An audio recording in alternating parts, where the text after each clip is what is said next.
Reit, ar brawf Robert Hooke. Mae'r offer I weld yn gymharol syml, ond mae osod yn gywir yn ddipyn o gamp. Da chi eisiau gwneud yn siŵr bod top y pren metr yma wedi alunio efo top y modrwy y spring. Rwan mi fedrwch chi fesur hyd greiddiol y spring, a wedyn fedrwch chi ychwanegu masau un ar y tro. Dwi rwan wedi cyrraedd 300 gram, a dwi'n osod o'n ofalus fel yna, a wneud yn siŵr bod o ddim yn osgiliadu fel bod fi'n cael mesuriad manwl gywir.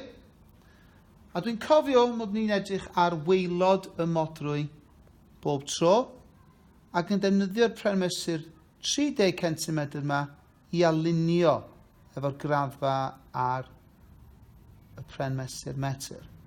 Ac I fi, mae hwnna'n dangos 155 mm. Cofiwch bod rhaid I fesur mewn milimetra. Felly, dwi'n cyfnodi fan hyn, hyd spring, os ydych chi ddod I weld fy nhabl canlyniadau, dwi wedi gadael rhai pethau allan rwan. Ond hyd y spring I 155, I gael yr estyniad, dwi'n cofio cymryd yr hyd y spring rwan oddi wrth yr hyd greiddiol. So mae 155, 250 yn neud 105. Ac wedyn, I ffeindio'r egni potential straen, dwi'n gofod lluosi'r estyniad yma efo 9.81, efo'r mas mewn kilograms ac efo hanner. Na wneud hwnna'n sydyn rwan. Felly, 105, lluosi efo 9.81, lluosi efo 10.3, lluosi efo 10.5, sef hanner.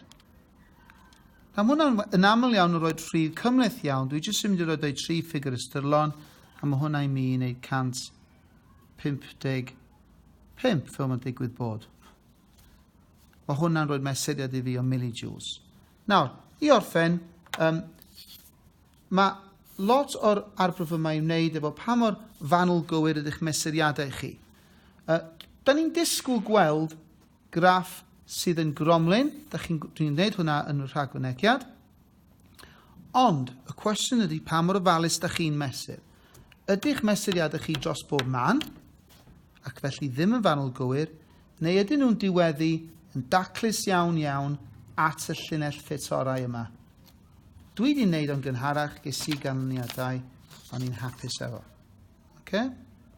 Nawr te, o ran diogelwch wrth gwrs, gwisgo spectol diogelwch, rhag ofnir mas yma neidio ar spring yn chwipio fewn i'ch llygyr chi.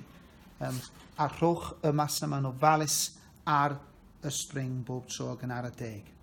A dyna ni, arbrawf Robert Hooke.